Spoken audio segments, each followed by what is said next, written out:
Welcome to the Productivity Podcast. Delighted today to be joined by Nigel Fletcher, who is the Group Business Improvement Director at Pets at Home. Hi, Nigel. How are you? Hi, Simon. I'm fine. How are you? Yeah, good. Thank you. Good.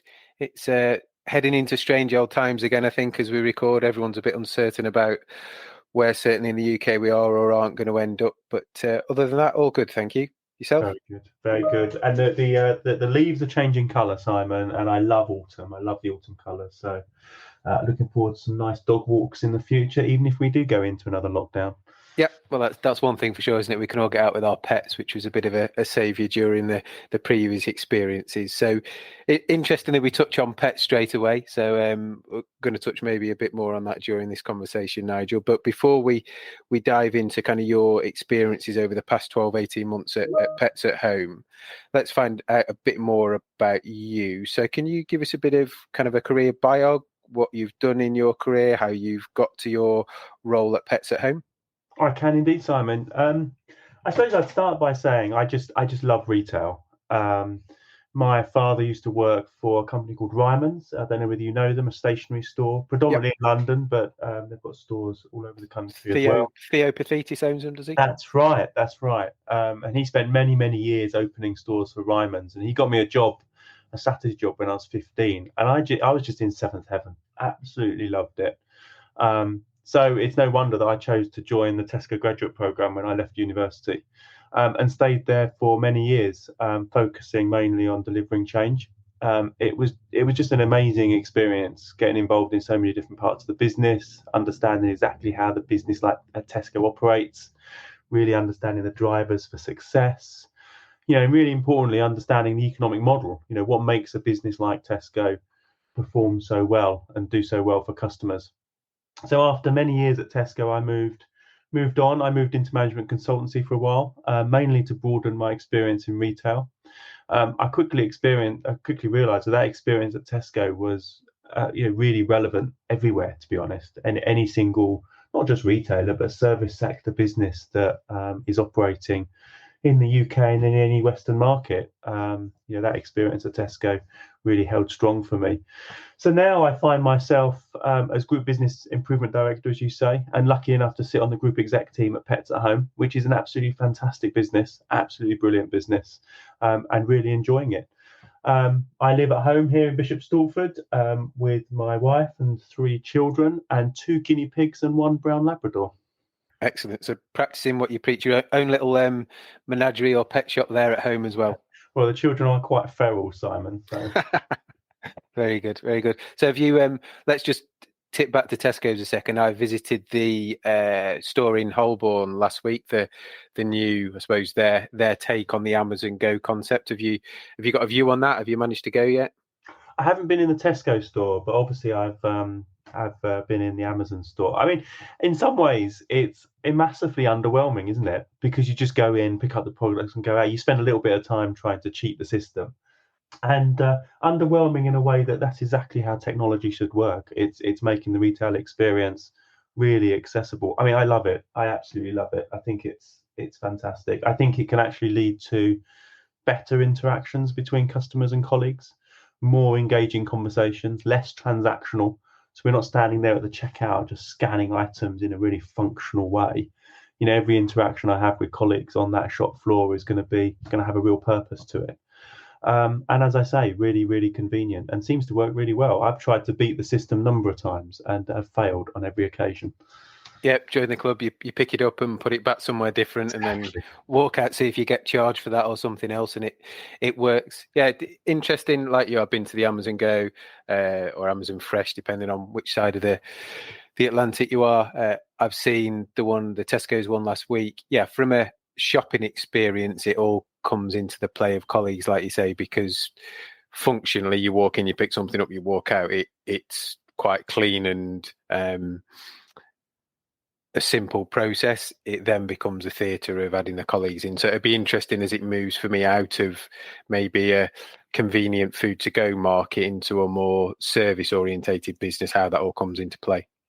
Very much agree. Yeah, very much agree. And how it becomes more mainstream and how that plays out.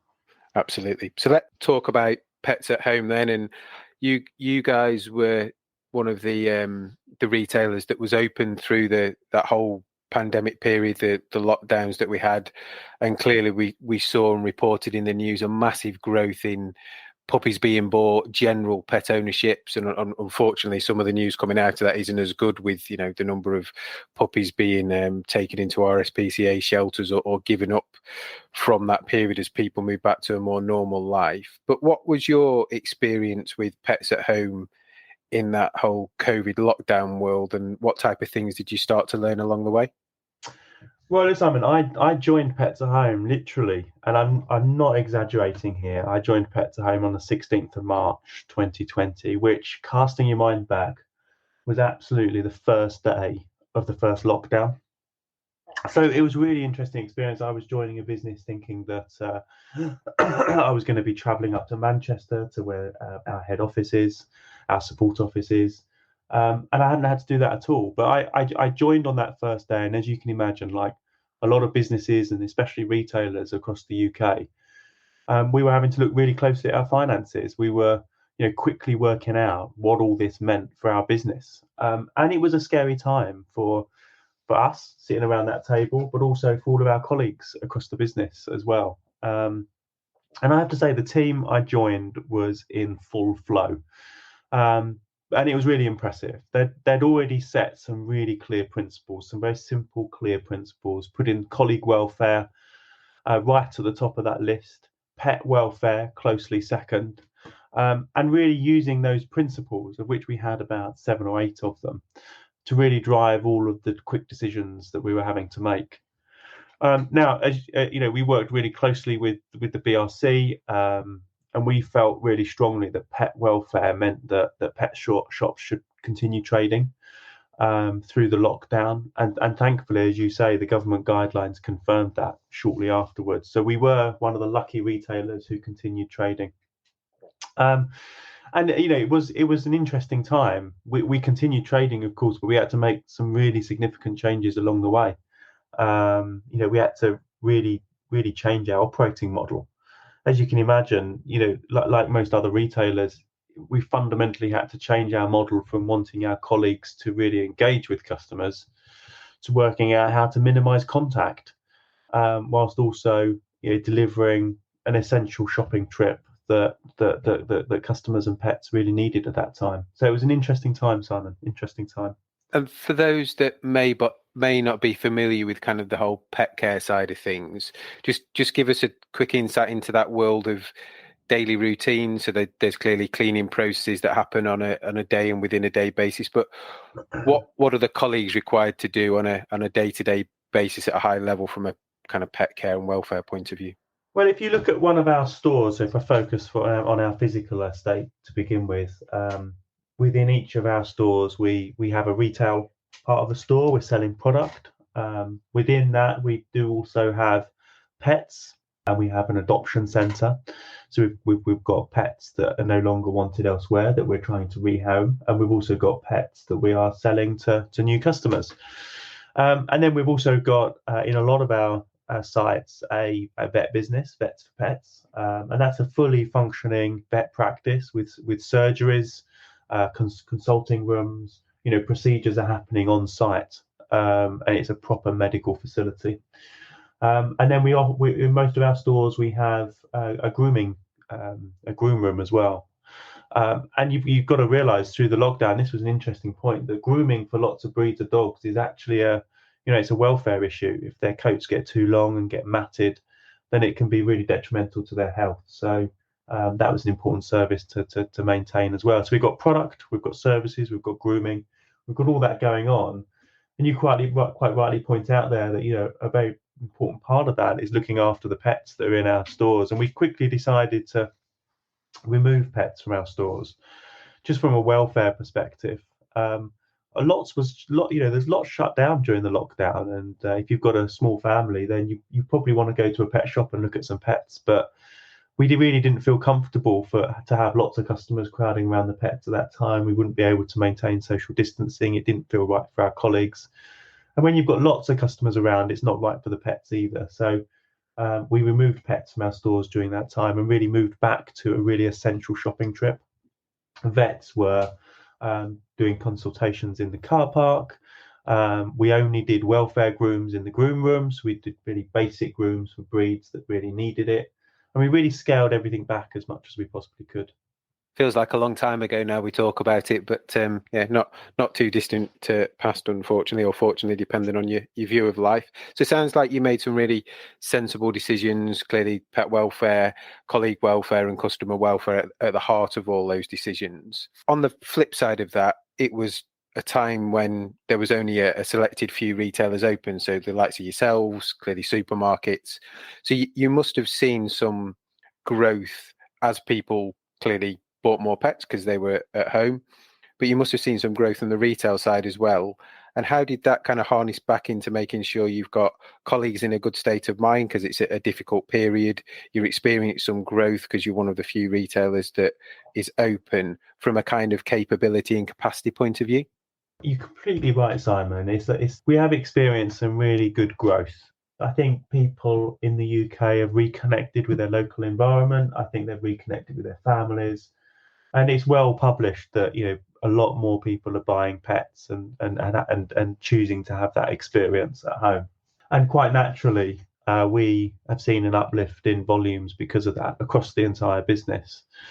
But also during the pandemic, clearly we wanted to look after our colleagues at the same time, and therefore we had to make some really significant changes to the shopping experience. That meant we had to have queues outside the store. We couldn't run the normal activities that we would in store in our pet care centres. We normally have a community area where we invite school children, we do demonstrations, we do some teaching, and we've had to close all that down. And those areas are still closed down today because it just doesn't feel right yet to have groups of people coming into our pet care centres doing activities like that. And we've got to really try and reconnect back into our communities and reopen those kind of services over the next 6 to 12 months and really understand how we can do that. And as we speak today, I think lots of businesses are growing either through coming out the back of lockdown and what the future holds, or through that growth that they've seen in lockdown from being open. One of the key things that we're really hearing at the moment from everybody we speak to, whether that be retail, whether that be a tech consultancy, whether it be a retail consultancy, is this ability to try and build out capacity to recruit. Everybody seems to have lots of vacancies and minimal applications, and then retain that talent. So how have you been, and how are you looking to kind of stay ahead of the curve from a recruitment, growth, retaining talent point of view?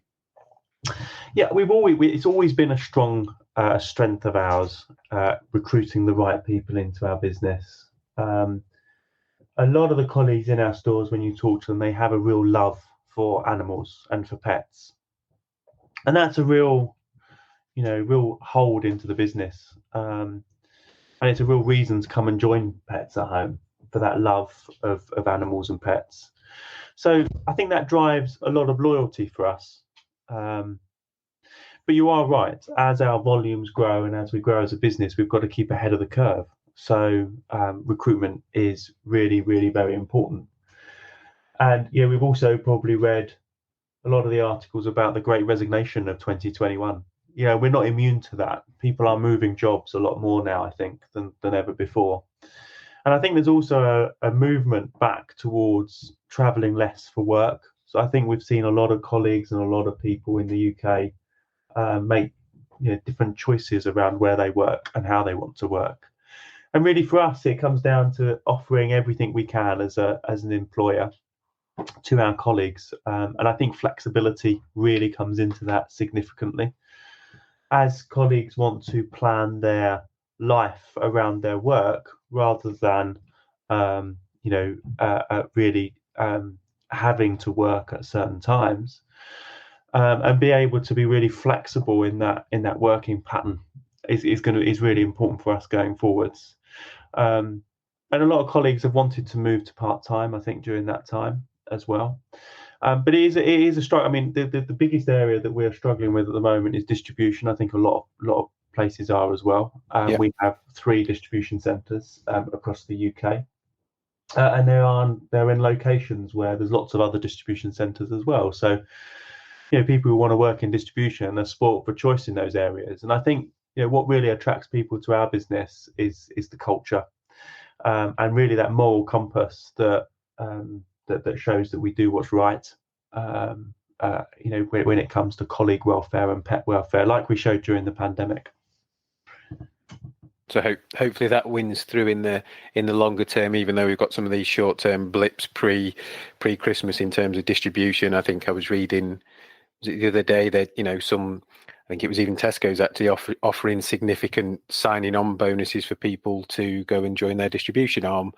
But for me, that's a short termism, because people will soon forget, and then values and culture will play through. I think that's right, Simon. I think that's right. And we'll see areas where you can externally see where a business is struggling when you see big sign-on bonuses. I think Amazon have done the same, haven't they? And you've seen the same with them. Truck drivers, HGV drivers as well. And I think we're going to see that for some time. I think there's elements of the labour market here that are going to struggle, that are going to be stretched, and I do sincerely hope that drives some innovation as well.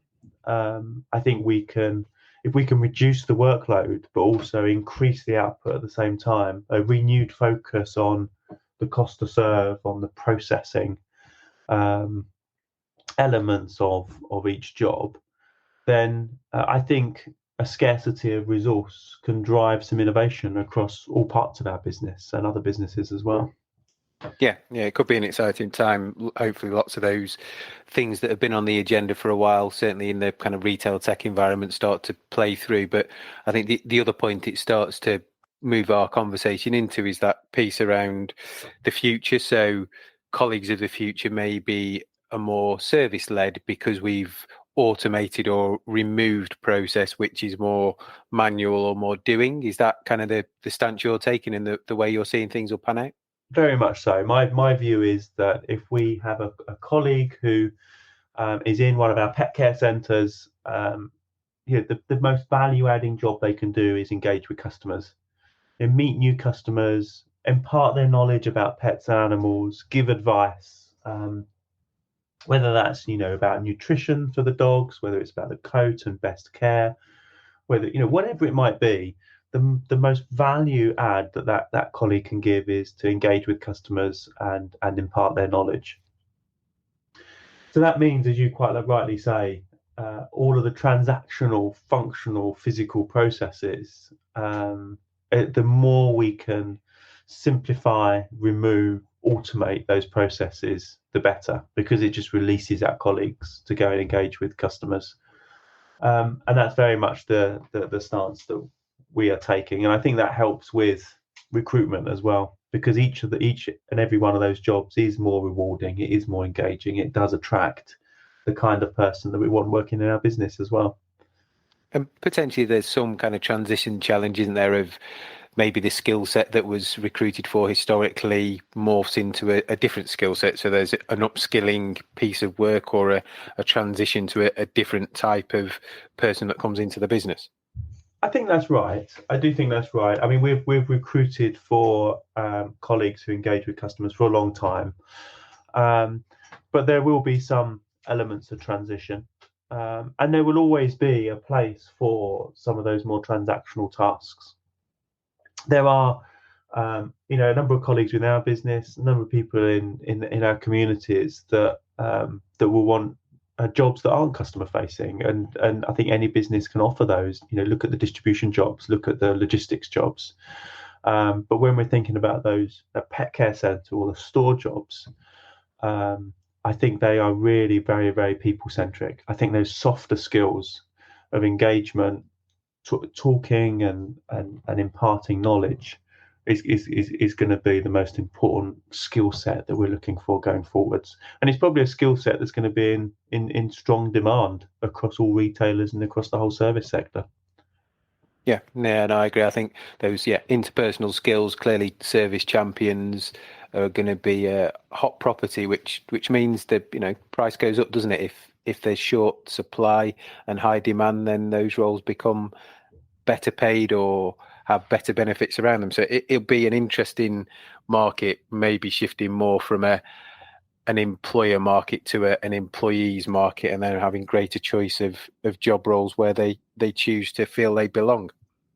I think that's right. I think it'll be very local as well. I think as time goes on, I think the labour market will become more local by nature. I think we've seen that across the UK to a certain extent. If you look at the central regions where a lot of businesses have their distribution hubs, because the geography is most productive there, the labour market in those areas is really tough at the moment for DCs and pickers. So those local dynamics are probably going to lead to more localized decisions as well. I think also it comes down to the relationship with the manager. I think we've seen, the great resignation of 2021. It's not always about money. It's about how engaged I am. That relationship with my manager and my team is really important. So there's lots you can do locally, I think, to address that. Yeah, and we shouldn't forget, we've both got retail store backgrounds, that when you're in a store-based environment, almost the company, the brand, the culture is as good as your leadership in the store. Exactly.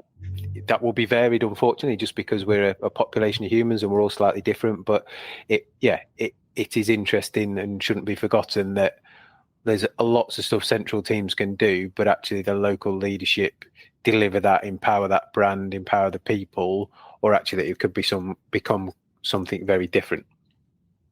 I think that's very true. And our business is, so a lot of our vet businesses are joint venture setups. So the partner in the vet, or the practice manager, or the nurse in the practice is a joint partner with us, a JVP model. And so they're running their own business and they're a part of their own community. And the decisions they make for their colleagues could be slightly different to the decisions another partner makes in a different store. Now, as a business, we fundamentally, hold dear to our hearts the clinical standards that all of our practices will adhere to.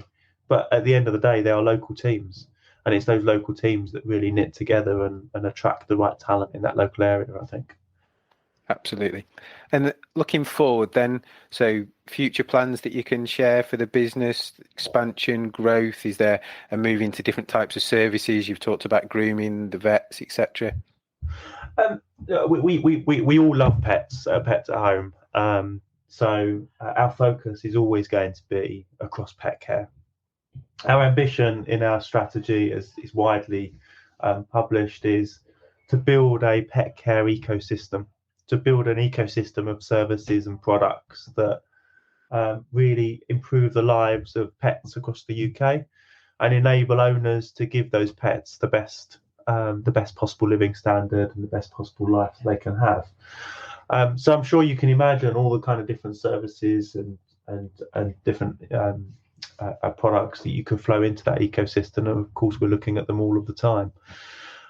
So yeah, there's definitely great ambition within the business. It's a really good time for pets at home. We've seen some fantastic growth, and I think there's a huge amount to come. There's a long runway for this business. So it's a watch this spacing and keep an eye on it. Excellent, good. It sounds like there's exciting times ahead. So before we wrap up, Nigel, final question from me is: what's the best bit of business advice you've ever been given? Oh, that's interesting. You didn't warn me about that one. I know, no one gets warned about that one. You didn't warn me about that one. No, I think it's about living in the moment, and I think the pandemic has shown us that. I think understanding the context of the business in the moment that we currently live is really important. We can all have strategies and visions for the future, and I think that's absolutely fantastic. We can have plans, but we have to understand what that core model is for how and why our business is successful today. And I learned that at Tesco, and I learned about really understanding the economic model, the relationship model, what holds people to this organisation, and why is it at the heart of it that we're successful and we make money. I think you have to stay true to that, and you have to understand that before you can start being really ambitious about the future. Yeah, no, that's really good, really good. And if people want to reach out to you, Nigel, and find out any more about Pets at Home generally, clearly they can visit their local stores. But you're on LinkedIn, so is that a good place to find you? Definitely very happy to talk to people on LinkedIn. Yeah, please do reach out, and I will happily accept and talk on LinkedIn. Brilliant. Well, thanks for joining, Nigel. It's been an absolute pleasure. Really enjoyed this conversation. Thank you to you and the teams for staying there and being open and supporting all our pets during the various lockdowns we've had. I know it's much appreciated, certainly from our family and our dog. So appreciate you coming on, and thanks for your time. Brilliant. Much appreciated, Simon. Thank you.